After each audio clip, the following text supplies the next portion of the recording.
চুম্বন বিতৰ্কত জড়িত হৈ পৰা অংগৰাগ পাপন মহন্ত ওৰফে পাপন গ্ৰেপ্তাৰ হ'ব নেকি? এই প্ৰশ্ন হঠাৎ সন্মুখলৈ আহিছে। পাপনৰ চুম্বনক লৈ দেশজুৰি বিতৰ্কৰ সৃষ্টি হোৱাৰ পিছত সন্মুখলৈ আহিছে কেতবোৰ নতুন তথ্য। 7 দিনৰ ভিতৰত হাজিৰ হ'ব লাগিব পাপন। মহাৰাষ্ট্ৰ শিশু সুৰক্ষা আয়োগৰ নোটিছ। পাপনক 7 দিনৰ ভিতৰত মহাৰাষ্ট্ৰ শিশু সুৰক্ষা আয়োগৰ সন্মুখত হাজিৰ হ'বলৈ নিৰ্দেশ জাৰি কৰা হৈছে। हम लोगों ने महाराष्ट्र पुलिस से एक एक्शन टेकन रिपोर्ट मांगी है और हम लोगों ने नोटिस किया है चैनल को भी और उस गायक कलाकार को भी कि इस मामले में उनका जो सफाई में उनको जो कहना हो वो कह दें।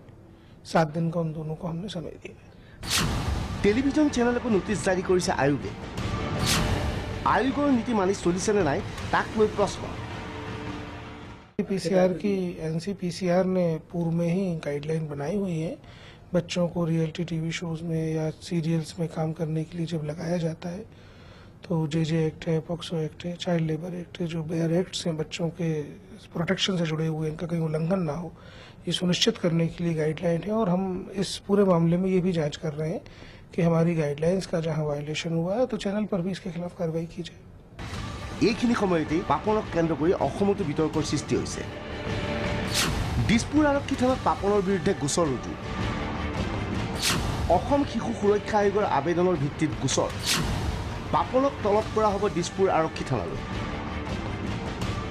এখন পাইছোঁ, এই চিঠিখন পাইছোঁ from doctor Sunita Changkakoti, chairperson Assam state commission for protection of child rights Beltola. তো তেখেতে এইটো দিছে যে এইটো ভায়লেশ্যন অফ চাইল্ড ৰাইট হৈছে, গতিকে এপ্ৰপ্ৰিয়েট ছেকশ্যনত কেছ ল'ব লাগে। ইতিমধ্যে আমি প্ৰচেছ কৰিছোঁ।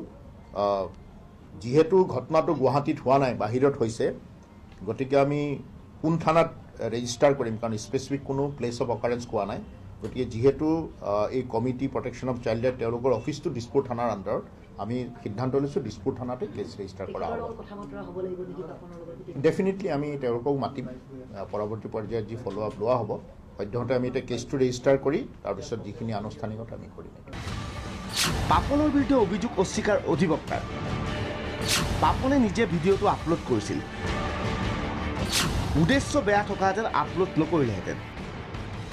See, the first and foremost, we have to understand that this entire story which has surfaced is based on my client uploading a video.